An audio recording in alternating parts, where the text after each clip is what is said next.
All right, hello wine drinking people. Time for more of what I've had to drink yesterday, and what an incredible year it has been of once in a lifetime tastings. And you know, I call a tasting with one of the first families of Napa Valley in the back room at Cafe Max, featuring a 5-year vertical of their best wine, a once in a lifetime tasting. And you know, we've done a number of events with Cyril Chappellet over the years, and his family, the second family after Prohibition to start a winery. It's just them after Mondavi. There was only 30 some odd wineries back there in the late 60s, 1967, when they started Chappellet, and it was like a who's who of winemakers. Philip Togny, you had Tony Soder. I mean, it was just like the list of people going through here was just like the top names in the Napa Valley at that time. And you know, maybe not the best thing for a consistent product when you have someone coming in and leaving every other year, and another superstar coming in putting their touch on it. So you know, the wines of Chappellet, the 1969, the great Robert Parker said the greatest old Cabernets ever had, and at one time it held the record at auction for the highest price ever paid for a Napa Valley cab, but that has been eclipsed far beyond what it was.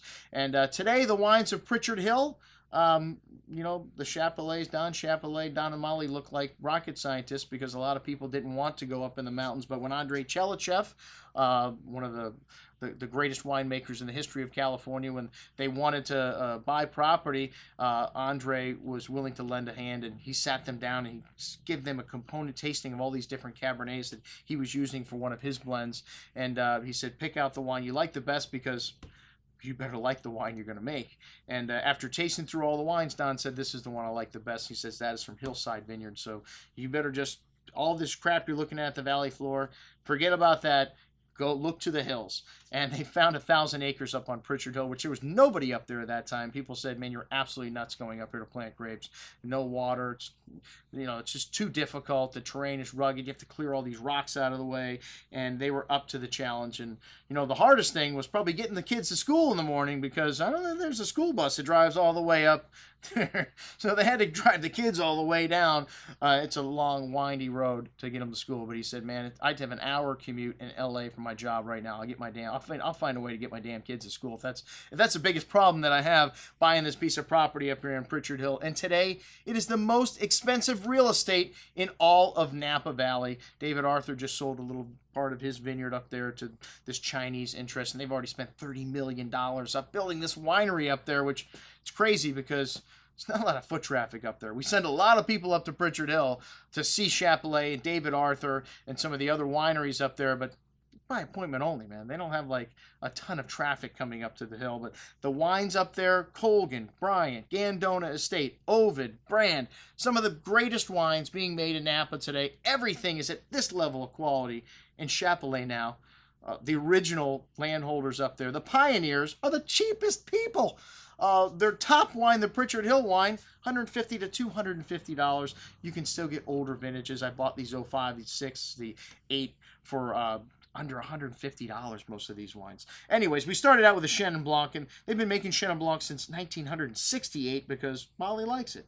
And they stopped producing it in 2004, and Molly said, look, man, you guys, I don't care where you get me Chenin Blanc, or where but you better find me a place to plant some damn Chenin Blanc. And, you know, they found 3 acres that they could plant where they said this is a little cooler, the Chenin Blanc will do good, and they make about 1,100 cases a year.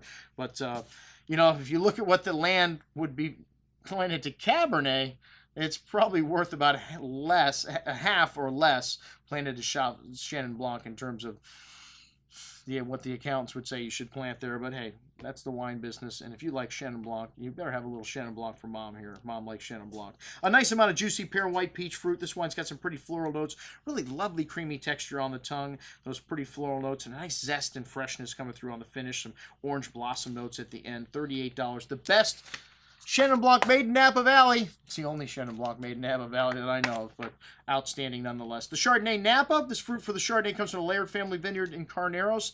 They have about 1,000 acres of their own, but like I said, Chardonnay does not do good up on Pritchard Hill. Ask David Arthur about that one. This wine's got enticing aromas of Meyer lemon, apple, some nectarine, really nice hints of nutmeg, hints of butter.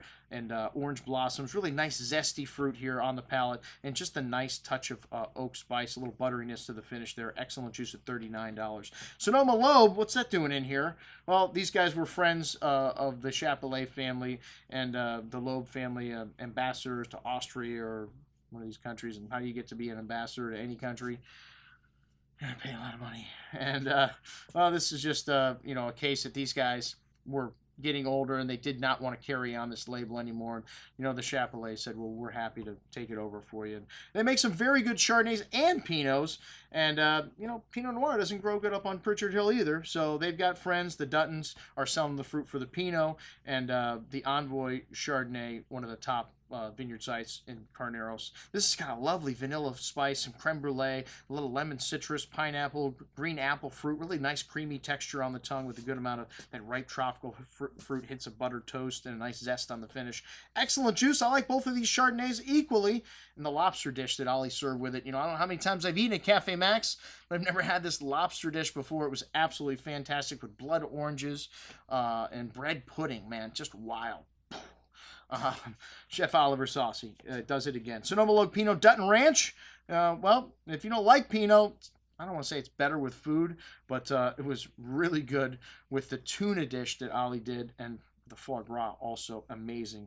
But this is a beautiful Pinot, raspberry, red cherry fruit, hints of cola, brown spices, lovely complexity, thick and juicy on the tongue, a nice velvety texture, one of the things we love about Pinot, some lovely ripe cherry liqueur fruit there, really lovely richness, but still at the end, fresh, nice acidity, very nice balance. Those exotic spices lasting to the end. $37.50, a great value. As is the Mountain Cuvee. This 2012, a blend of grapes from all over Napa.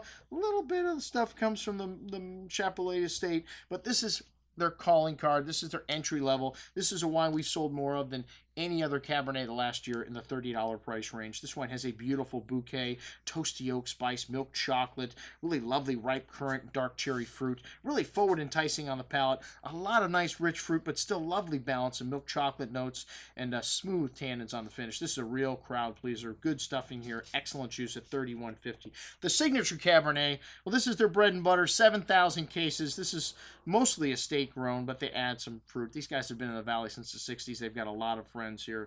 A beautiful bouquet here. This wine's also got some Petite, Verdot, Malbec, and Cabernet Franc in it, but lovely richness. That Pritchard Hill, you really get this incredible minerality out of these wines. Crushed rock, but lovely dark chocolate, currant, cassis berry fruit, lovely richness on the tongue. This wine's got some tannins to it, though. Could use a couple of years in the bottle, but really lovely balance, lovely fruit, and most excellent juice. Just a shade down for me from the Pritchard Hill. And all of these Pritchard Hill wines, the 4, 5, 6, 8, and 11, were outstanding. I rate them in the most excellent to killer range. Well, the 05 was my favorite. We gave that one killer. But 06, may still need a little bit of more time. It's got some tannins here. This was a kind of hard edge vintage at first, some lovely graphite mineral notes.